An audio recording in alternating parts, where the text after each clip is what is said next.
Hello all.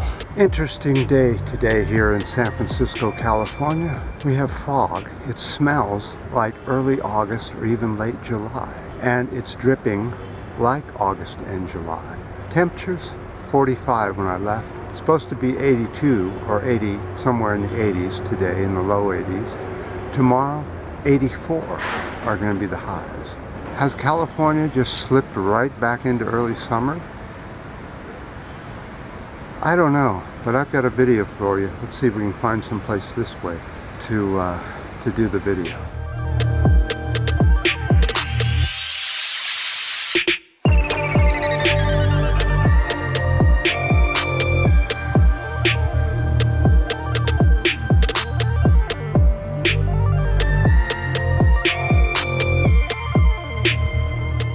There's so much noise. Everywhere I go, there's noise. So noise will be part of this video. It's humanity at work. A new study. This study found that the atmosphere above the Amazon rainforest has been drying out for the last 20 years. This has been leaving the ecosystems vulnerable to drought and then fire. It's disgusting what's happening in the Amazon.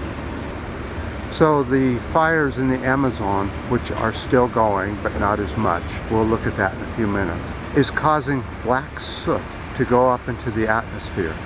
This type of wood naturally doesn't burn, so it's very sooty and very polluting. The jungle usually doesn't have fires. So this in return heats up the atmosphere, causing a feedback loop. The black soot stays in the atmosphere for about 100 years, and as the sun comes in, it heats up this soot, which then transfers into the atmosphere, causing a feedback loop. If you're wondering where some of the heat's coming from. Are you using products from the Amazon? Fast food and meat? Coconut products?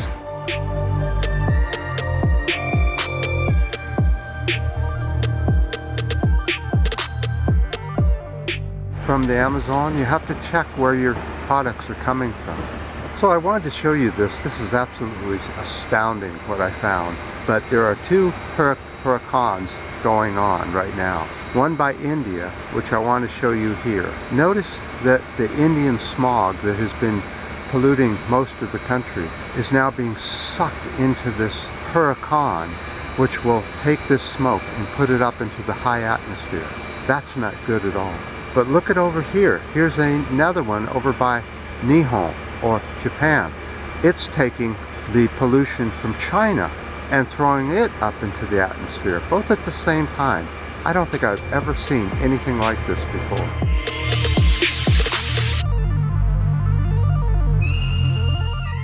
Okay, we're going to try for another area. The noise has been getting louder, and I wanted to talk to you about another issue here in the US that's very important.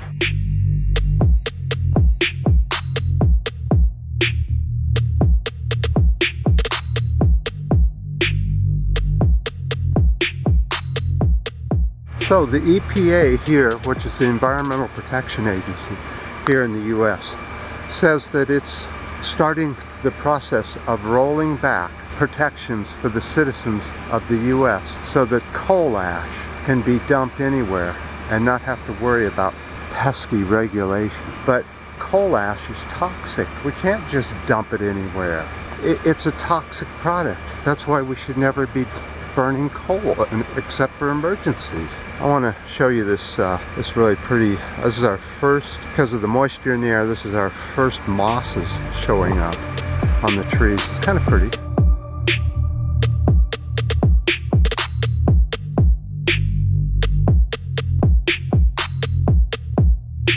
Coal ash is extremely toxic, and let's talk about some of the toxics that are in coal ash.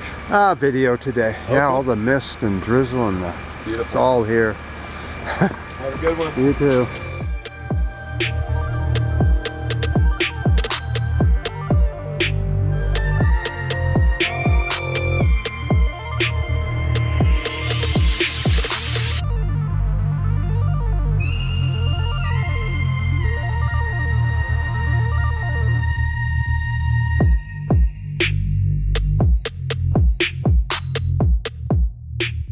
Coal ash. What's in it? Why is everybody so worried about it?